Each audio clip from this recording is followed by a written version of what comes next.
요즘 문재인 진영에 신이 났습니다. 문재인 후보 스스로가 촛불이 사람을 불러 모은다, 이렇게 이야기도 했습니다. 될만 하니까 한국의 이 그야말로 대선판은 정치꾼들한테는 팔자 고치는, 한마디로 이 장소다, 이렇게 생각이 들죠. 그래서 너도 나도 할 것 없이 이 대선판에 뛰어듭니다. 오늘 문재인 후보 진영에 삼성 반도체 처연소 상무, 그리고 인텔이라는 세계적인 이 컴퓨터 회사, 컴퓨터 CPU 하드웨어 플랫폼 설계 엔지니어로 있던 또 이 박사 한 명이 들어갔습니다. 그리고 어제는 전직 장성 180명으로 안보 포럼을 만들었습니다. 최근에 정세현 전 통일부 장관이 김정남이 이 피살된 부분과 관련해서 권력의 속성에 관한 문제다 하면서 박정희와 김대중 두 사람의 관계를 언급해서 논란이 벌어졌는데, 그럼에도 불구하고 우리는 사람 많다라고 백범 기념관에서 안보포럼 출범식을 했습니다. 이선희 전 방위사업청장, 윤광웅, 백종천, 육군대장 백군기, 송영무 등이 있고요. 안보자문단도 있는데요. 여기에 앞장선 사람들 중에는 노무현 정권에서 국방 분야의 장관을 하거나 청와대에서 일한 사람들이 일단 앞에 많이 보입니다. 아무래도 가까운 사람들 이렇게 땡겨다 썼겠죠. 그리고 각종 주요 대학 교수들도 이 안보 포럼에 관여하는 걸로 지금 이야기가 나오고 있습니다. 어제 안보 포럼에서 태극기를 이렇게 세로로 거는 과정에서 이 오른쪽 왼쪽을 잘못해서 파란 쪽이 오른쪽에 걸리게 해서 어제 문재인 캠프에서는 죄송하다 사과를 했는데, 저는 이런 거 갖고 문제 삼고 싶지는 않습니다.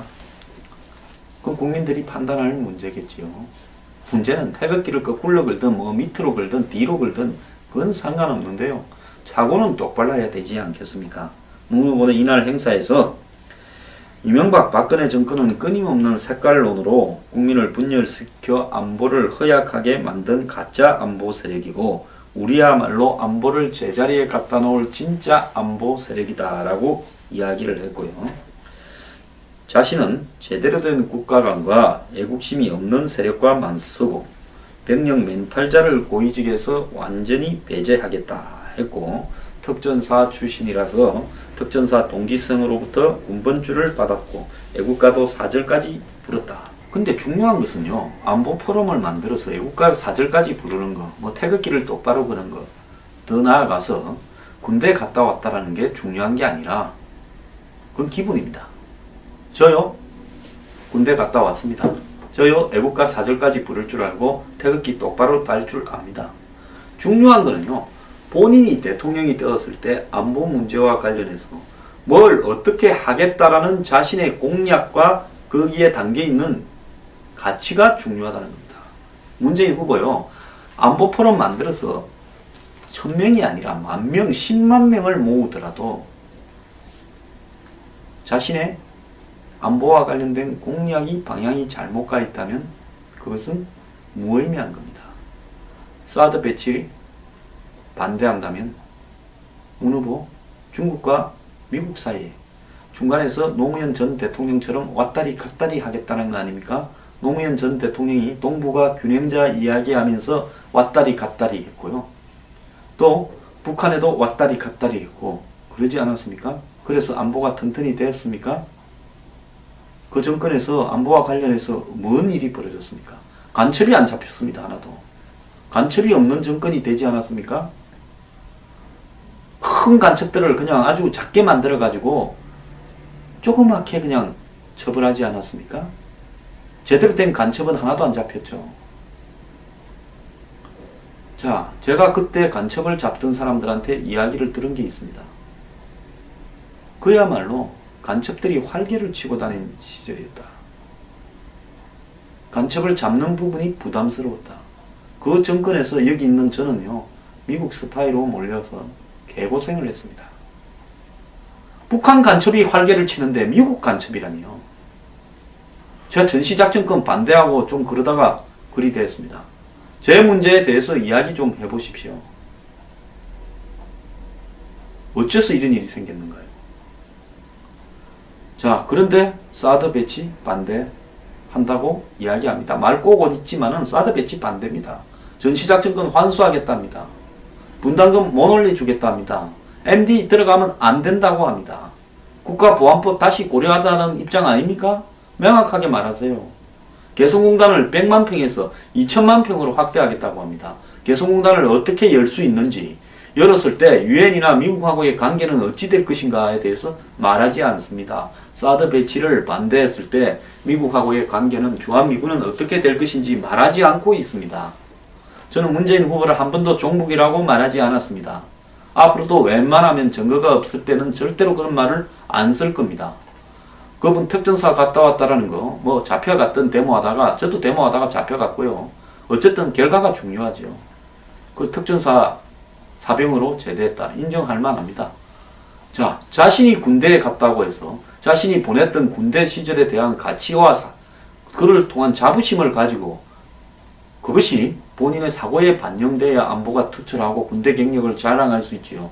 군대 갔다 왔는데 내가 3, 4년을 푹 썩다 왔고 끌려가서 개고생을 했고 한마디로 이 군사정권의 노예처럼 살다 왔다. 이렇게 사고를 가지고 지금 대한민국의 안보나 이런 부분에서 비판적이거나 냉소적이거나 부정적이고 미국보다 북한이나 중국을 더 믿는다면 그것은 문제가 있는 거 아닙니까? 개성공단을 열겠다라는 것은 개성공단을 열어서는 안 됐다라고 사실상 이야기하는 미국과 유엔보다는 북한의 입장을 더 중요시하겠다라는 거고, 사드 배치를 굳이 안 하겠다라는 것은 미국과 중국 사이의 대립에서 중국 쪽의 입장에 기울겠다라는 걸로 해석될 수 있다라는 것을 왜 모릅니까? 안보 포럼이 중요한 게 아닙니다. 안보에 대한 그의 공약이 중요한 겁니다. 사드에 대한 입장을 말해주길 바랍니다. 문재인 후보요, 지금 야권 성향 매체에서 보이지 않는 남자 문재인이라고 이야기를 합니다. 주변에 사람이 많이 몰려들고 촛불이 사람을 불러 모았다라고, 인재를 불러 모았다고 이야기하는 문재인 후보. 자, 이 경향신문이 이야기를 한 겁니다. 한번 들어보십시오.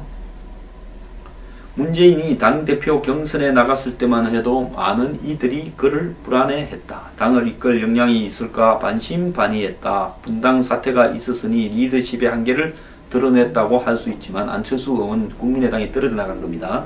어쨌든 쪼개진 당으로 선거도 치르고 외부 인사도 영입하고 대선 후보 활동을 하면서 당과 자신의 지지율을 제대로 끌어올렸다. 불안과 동일시되던 문재인의 이미지에도 불구하고 의외로 잘 헤쳐나간 것은 분명한 사실이다. 게다가 안희정과 달리 문재인은 많은 참모 전문가 정책을 확보하고 있다. 대선이 단기간에 치러질 가능성을 고려하면 그는 단연히 준비하고 있는 후보에 속한다. 그는 900명이 참여하고 있다는 국민성장, 더불어포럼, 10년의 힘위원회 등 다른 주자들과는 비교할 수 없는 규모의 전문가 그룹을 확보하고 있는 것은 물론 이런 자원을 활용해 여러 부분에서 때와 장소에 따라 맞춰 정책을 내놓고 있다. 자, 안보포럼도 이런 거에 속한데 안보포럼 내용은 없습니다. 이는 그의 단점인 리더십 불안을 불식시키는 데 적지 않은 기여를 했다. 이제 그는 국정을 이끌 인물과 정책을 겸비한 거의 유일한 후보로 인식되고 있다. 자, 지금부터 비판이 시작됩니다. 그러나 알아야 한다. 주변의 인물과 정책이 높이 쌓일수록 그의 존재는 드러나지 않는다라는 역설을, 그의 발언과 그가 발표하는 정책들은 잘 조율되어 있다. 그래서 4차 산업혁명이 곧다이로 발표되었습니까? 4차 산업혁명을 우려하는, 한마디로 고용에 관한 정책이 우선이지 4차 산업혁명을 국가적으로 장려하겠다는 것이 우선이 아니라는 겁니다. 사람이 먼저라며요. 사람이 먼저면 4차 산업혁명이 먼저입니까? 4차 산업혁명으로 집으로 가야 될 사람이 먼저입니까? 답 좀 해보십시오.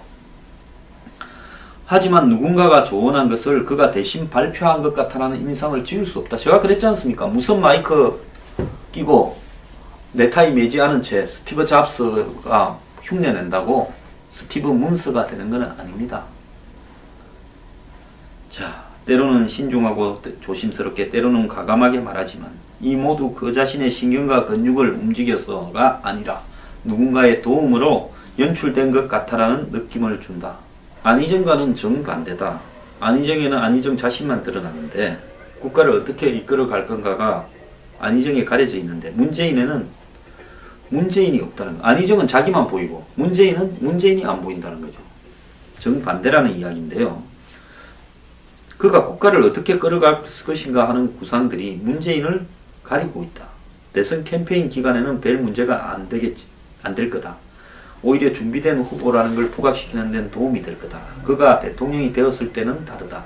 최고 지도자는 결단하고 과감히 추진해야 할 일들이 있으며 반대로 포기하고 타협하며 설득해야 할 일도 많다. 이런 경우 대개 참모나 전문가의 도움이 별 소용이 없다. 박근혜 대통령을 한번 보십시오.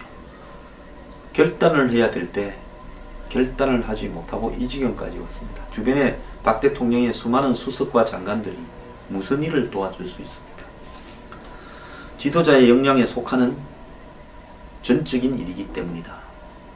지도자의 비전과 국정 방향이 분명하지 않으면 과감해야 할 때 우유부단해지고 싸워야 할 때 타협하고 설득해야 할 때 밀어붙이게 된다. 미국의 정치학자 로버트 다알은 전문가를 많이 둔다고 해서 지도자의 부족함을 대체할 수 없다. 그건 지도자 자신의 역량이라는 겁니다. 아무리 밑에 선수를 많이 둬봤자, 박근혜 대통령이 전문가가 없고 선수가 없어서 일이 되었습니까?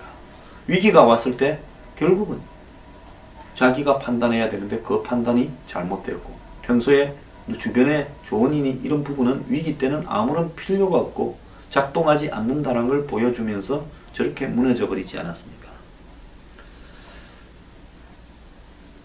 지도자는 위험성, 불확실성 앞에서 홀로 결단을 내리는 존재이기 때문이다. 다른 예를 들었다. 아시아에서 유행성 독감이 유행한다. 미국 정부가 대책을 세우지 않으면 미국인이 600명이 사망한다. 그래서 대책을 내놓는데 A라는 대책을 내놓으면 200명을 구제할 수 있고, B라는 대책을 내놓으면 3분의 1 확률로 600명을 구제할 수 있고, 3분의 2 확률로는 한 명도 구제하지 못한다. 어떤 선택을 할 건가? 확실하게 200명을 구제할 거냐? 3분의 1 확률로 600명을 구제하거나, 안 그러면 3분의 2로 제로가 될 수 있는 선택을 택할 거냐? 저 같으면 이제 고민을 좀 하겠죠. 저는 이럴 경우에 200명을 구하는 쪽을 택하겠습니다. 사람을 목숨을 갖고 이렇게 한 명이라도 확실히 더 구하는 게 낫다. 그럼 문재인 후보는 이럴 때 어떤 선택을 할 건가 하는 문제가 있겠죠. 자, 문재인만이 갖지 못한 지도자가 자기만의 목소리를 갖고 있어야 한다는 것은 그가 국가를 책임있게 이끌 수 있다는 믿음을 주는 핵심적인 정치 자본이기 때문이다. 사실 자기 목소리가 있다면 무엇이든 다 잘할 수 있는 것처럼 허세를 부릴 필요가 없다. 그런 비열신성이 오히려 불안을 자극한다. 자신 있다면 잘할 수 있는 것만 내세워도 충분하다. 물론 자기 목소리가 있다고 다 성공하는 건 아니다. 샌더스와 트럼프 운명이 엇갈린 걸 보면 성공의 다른 요인이 더 있는 게 틀림없다. 또 대선 승리했다 해도 트럼프처럼 될 수도 있다. 그러나 자기 목소리로 나라를 어떻게 책임질 것인가를 자신 있게 말하지 못하는 지도자는 성공의 가능성 자체가 낮을 수밖에 없다. 이 기자 대단하네요. 정확하게 지금 이 문제점을 짚어보고 있습니다. 카리스마 있는 리더십을 이야기하는 게 아니라 전 지구적인 권력 붕괴 현상이 나타나고 있는 지금, 제가 뭐 항상 전 지구적으로 기성 권력이 붕괴하고 있다 하지 않습니까? 지금 카리스마보다 소통과 대화, 설득에 의한 통치 등목이 더욱 절실하다. 이런 시대적 흐름은 문재인에게 유리한 것이라고 할 수 있겠지만, 안타깝게도 문재인에게는 대화와 설득을 이끌 자신만의 철학과 비전이 드러나지 않고 있다. 무엇은 반드시 할 것 같아 한다든지 하는 것들이 뚜렷이 눈에 들어오지 않는다. 그가 많은 말을 하고 공약은 다양하게 제시하고는 있지만 어느 것이 자기의 진짜 생각이고 목소리인지 분간하기가 어렵다. 시민은 대선 과정의 공약을 전부 실행할 걸로 믿지 않는다. 대선 이후 시민의 불만은 공약을 모두 지키지 않아서가 아니라 반드시 해야 될 것이 무엇인지 분별하고 그것에 집중하지 못하기 때문에 불만을 갖는다.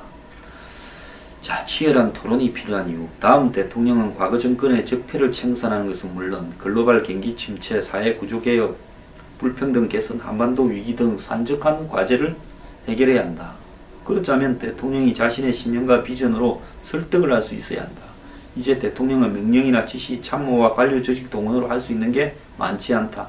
박 대통령이 보여주고 있지 않습니까?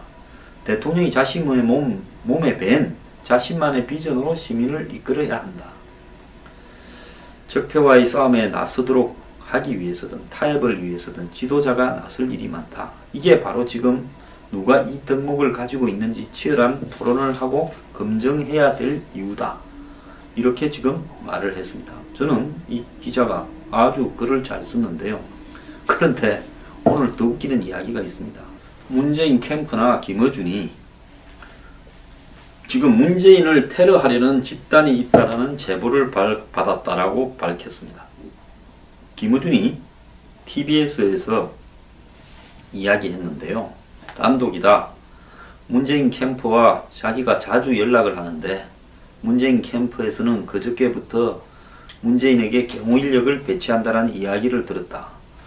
왜 경호인력을 배치하냐? 대통령 놀이한다는 소리 듣기 딱 좋다 하니까 그럴 만한 사연이 있다 라고 이야기하더만은 보수단체 특공대 운운하면서 뭔가 테러를 가할 것 같다라는 정보를 입수했다. 이렇게 말을 하고 있습니다. 자, 대통령으로 갖춰야 될 문제들은 다 갖추고 벽은 많이 쌓고 있어요. 경호도 쌓고 사람도 이렇게 세워서 쌓고 있습니다. 이것이요, 자신의 역량을 돋보이게 하는 것보다는 국민들과 사이에서 자기 스스로를 사라지게 하고 거리를 멀어지게 하는 모습을 보여주고 있을 수도 있습니다. 지난번 2012년 대선 토론에서요, 박 대통령이 토론 못한다는 것은 유명합니다. 그런 박 대통령을 상대로 어눌한 문재인 후보는 비슷한 토론을 했습니다. 누가 더 잘했냐고, 문재인 잘했다 높았지만 문재인이 이겼냐? 라고 물었을 때 이겼다라고 이야기하기는 부끄러울 정도였다는 것은 다 알 겁니다. 둘이 비슷했습니다. 좀은 나았다고 인정해 주겠습니다.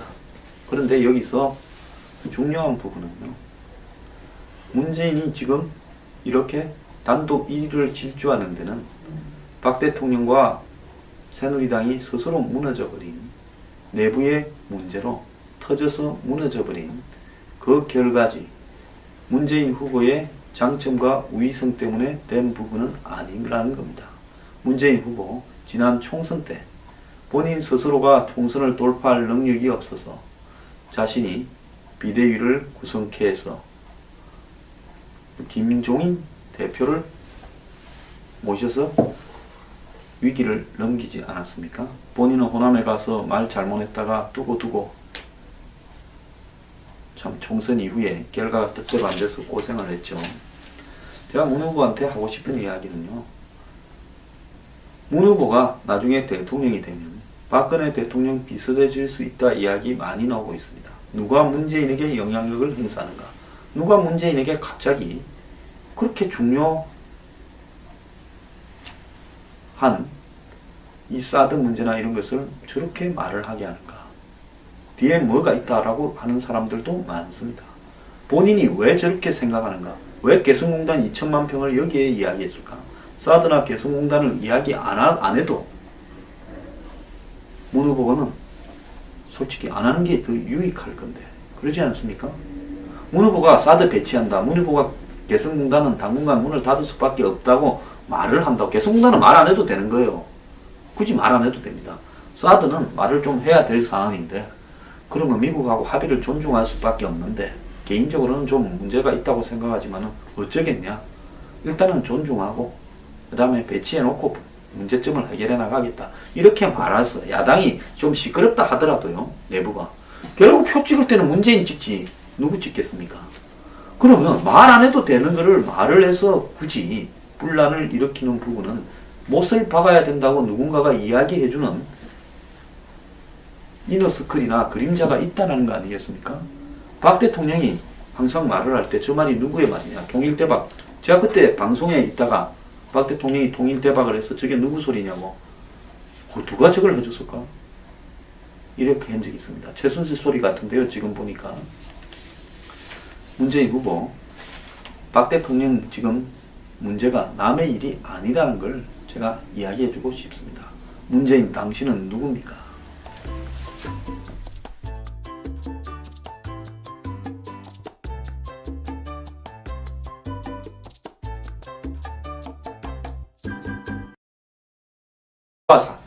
그를 통한 자부심을 가지고 그것이 본인의 사고에 반영돼야 안보가 투철하고 군대 경력을 자랑할 수 있지요.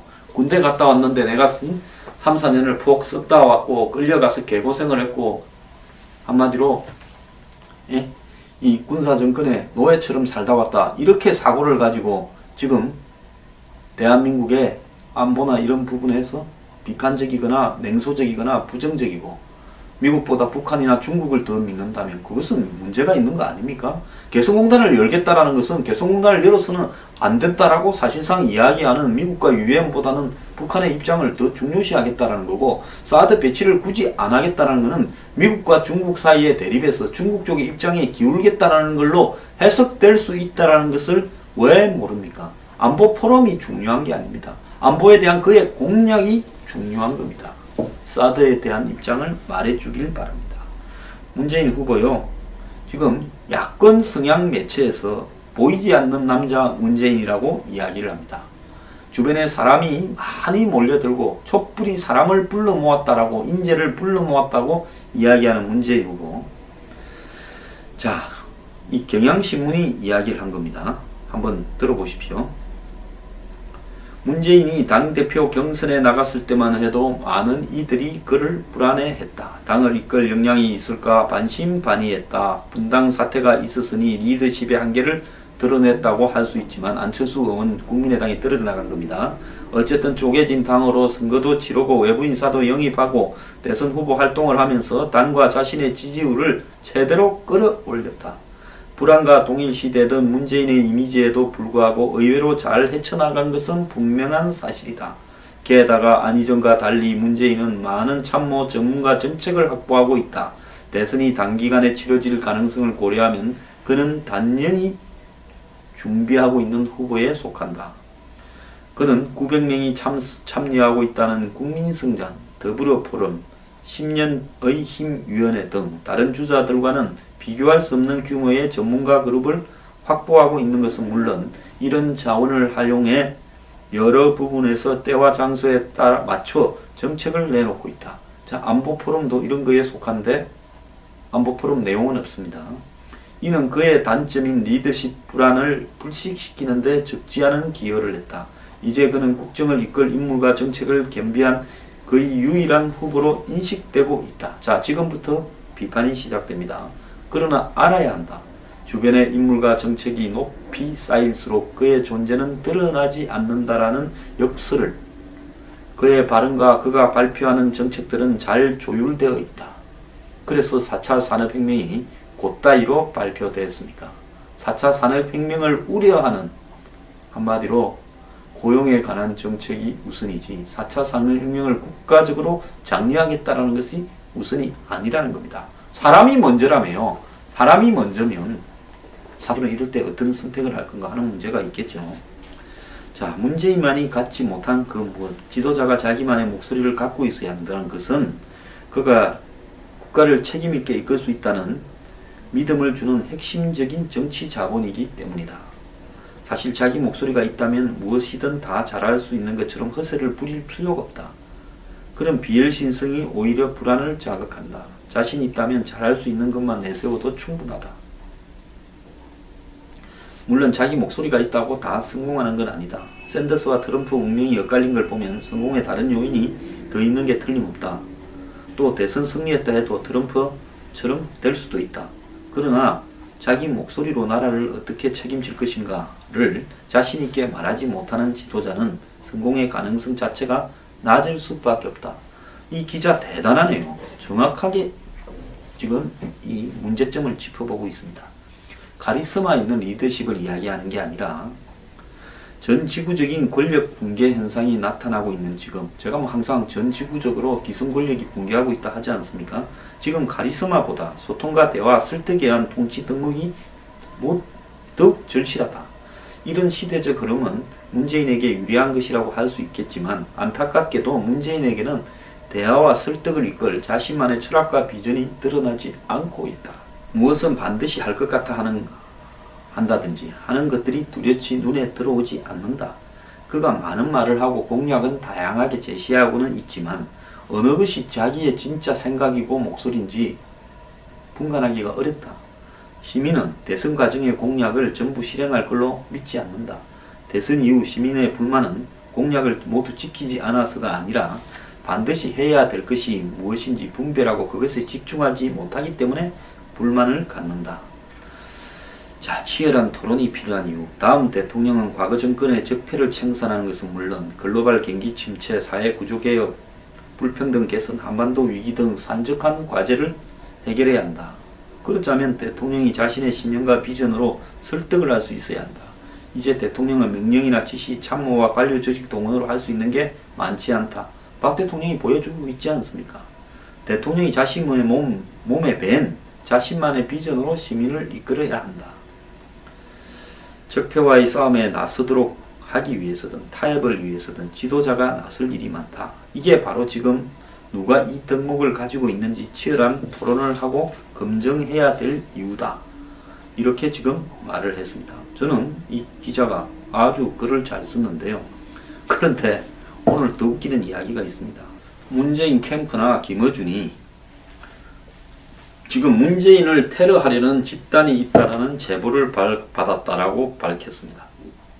김어준이 TBS에서 이야기했는데요.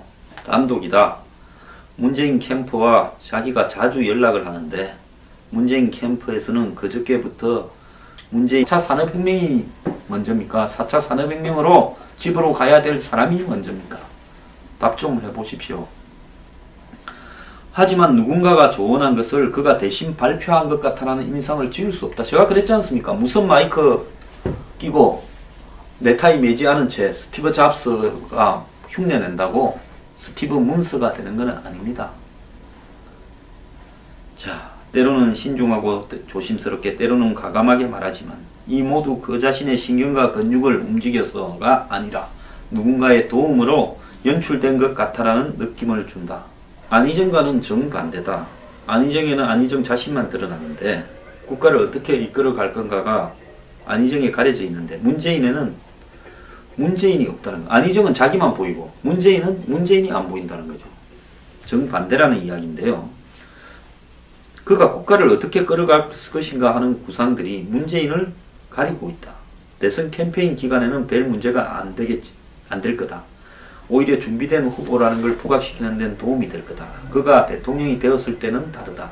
최고 지도자는 결단하고 과감히 추진해야 할 일들이 있으며 반대로 포기하고 타협하며 설득해야 할 일도 많다. 이런 경우 대개 참모나 전문가의 도움이 별 소용이 없다. 박근혜 대통령을 한번 보십시오. 결단을 해야 될 때 결단을 하지 못하고 이 지경까지 왔습니다. 주변에 박 대통령의 수많은 수석과 장관들이 무슨 일을 도와줄 수 있습니까? 지도자의 역량에 속하는 전적인 일이기 때문이다. 지도자의 비전과 국정 방향이 분명하지 않으면 과감해야 할 때 우유부단해지고 싸워야 할 때 타협하고 설득해야 할 때 밀어붙이게 된다. 미국의 정치학자 로버트 달은 전문가를 많이 둔다고 해서 지도자의 부족함을 대체할 수 없다. 그건 지도자 자신의 역량이라는 겁니다. 아무리 밑에 선수를 많이 둬봤자 박근혜 대통령이 전문가가 없고 선수가 없어서 일이 되었습니까? 위기가 왔을 때 결국은 자기가 판단해야 되는데 그 판단이 잘못되었고 평소에 주변에 조언이니 이런 부분은 위기 때는 아무런 필요가 없고 작동하지 않는다는 걸 보여주면서 저렇게 무너져 버리지 않았습니까? 지도자는 위험성, 불확실성 앞에서 홀로 결단을 내리는 존재이기 때문이다. 다른 예를 들었다. 아시아에서 유행성 독감이 유행한다. 미국 정부가 대책을 세우지 않으면 미국인이 600명이 사망한다. 그래서 대책을 내놓는데 A라는 대책을 내놓으면 200명을 구제할 수 있고 B라는 대책을 내놓으면 3분의 1 확률로 600명을 구제할 수 있고 3분의 2 확률로는 한 명도 구제하지 못한다. 어떤 선택을 할 건가? 확실하게 200명을 구제할 거냐? 3분의 1 확률로 600명을 구제하거나 안 그러면 3분의 2로 제로가 될 수 있는 선택을 택할 거냐? 제 같으면 이제 고민을 좀 하겠죠. 저는 이럴 경우에 200명을 구하는 쪽을 택하겠습니다. 사람을 목숨을 갖고 이렇게 한 명이라도 확실히 더 구하는 게 낫다. 그 문재인 후보로부터 군번줄을 받았고 애국가도 4절까지 부르다. 근데 중요한 것은요, 안보 포럼을 만들어서 애국가 4절까지 부르는 거, 뭐 태극기를 똑바로 그는 거, 더 나아가서 군대 갔다 왔다라는 게 중요한 게 아니라 그건 기분입니다. 저요 군대 갔다 왔습니다. 저요 애국가 4절까지 부를 줄 알고 태극기 똑바로 딸 줄 압니다. 중요한 거는요, 본인이 대통령이 되었을 때 안보 문제와 관련해서 뭘 어떻게 하겠다라는 자신의 공약과 거기에 담겨 있는 가치가 중요하다는 겁니다. 문재인 후보요, 안보 포럼 만들어서 1000명이 아니라 10,000명, 10만 명을 모으더라도 자신의 안보와 관련된 공약이 방향이 잘못 가 있다면 그것은 무의미한 겁니다. 사드 배치 반대한다면 문 후보 중국과 미국 사이에 중간에서 노무현 전 대통령처럼 왔다리 갔다리 하겠다는 거 아닙니까? 노무현 전 대통령이 동북아 균형자 이야기하면서 왔다리 갔다리 했고요. 또 북한에도 왔다리 갔다리 했고 그러지 않았습니까? 그래서 안보가 튼튼히 됐습니까? 그 정권에서 안보와 관련해서 뭔 일이 벌어졌습니까? 간첩이 안 잡혔습니다. 하나도. 간첩이 없는 정권이 되지 않았습니까? 큰 간첩들을 그냥 아주 작게 만들어 가지고 조그맣게 그냥 처벌하지 않았습니까? 제대로 된 간첩은 하나도 안 잡혔죠. 자, 제가 그때 간첩을 잡던 사람들한테 이야기를 들은 게 있습니다. 그야말로 간첩들이 활개를 치고 다닌 시절이었다. 간첩을 잡는 부분이 부담스러웠다. 그 정권에서 여기 있는 저는요, 미국 스파이로 몰려서 개고생을 했습니다. 북한 간첩이 활개를 치는데 미국 간첩이라니요. 제가 전시작전권 반대하고 좀 그러다가 그리 됐습니다. 제 문제에 대해서 이야기 좀 해보십시오. 어째서 이런 일이 생겼는가요? 자, 그런데 사드 배치 반대한다고 이야기합니다. 말 꼬고 있지만은 사드 배치 반대입니다. 전시작전권 환수하겠답니다. 분담금 못 올려주겠답니다. MD 들어가면 안 된다고 합니다. 국가보안법 다시 고려하자는 입장 아닙니까? 명확하게 말하세요. 개성공단을 100만 평에서 2천만 평으로 확대하겠다고 합니다. 개성공단을 어떻게 열 수 있는지, 열었을 때 유엔이나 미국하고의 관계는 어찌 될 것인가에 대해서 말하지 않습니다. 사드 배치를 반대했을 때 미국하고의 관계는, 주한미군은 어떻게 될 것인지 말하지 않고 있습니다. 저는 문재인 후보를 한 번도 종북이라고 말하지 않았습니다. 앞으로도 웬만하면 증거가 없을 때는 절대로 그런 말을 안 쓸 겁니다. 그분 특전사 갔다 왔다라는 거, 뭐 잡혀갔던 데모하다가, 저도 데모하다가 잡혀갔고요. 어쨌든 결과가 중요하죠. 그 특전사 사병으로 제대했다. 인정할 만합니다. 자, 자신이 군대에 갔다고 해서 자신이 보냈던 군대 시절에 대한 가치와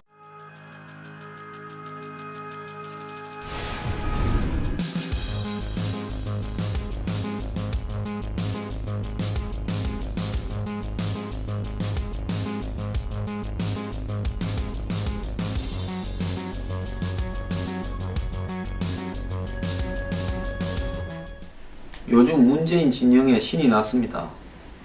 문재인 후보 스스로가 촛불이 사람을 불러 모은다, 이렇게 이야기도 했습니다. 될만 하니까 한국의 이 그야말로 대선판은 정치꾼들한테는 팔자 고치는, 한마디로 이 장소다, 이렇게 생각이 들죠. 그래서 너도 나도 할 것 없이 이 대선판에 뛰어듭니다.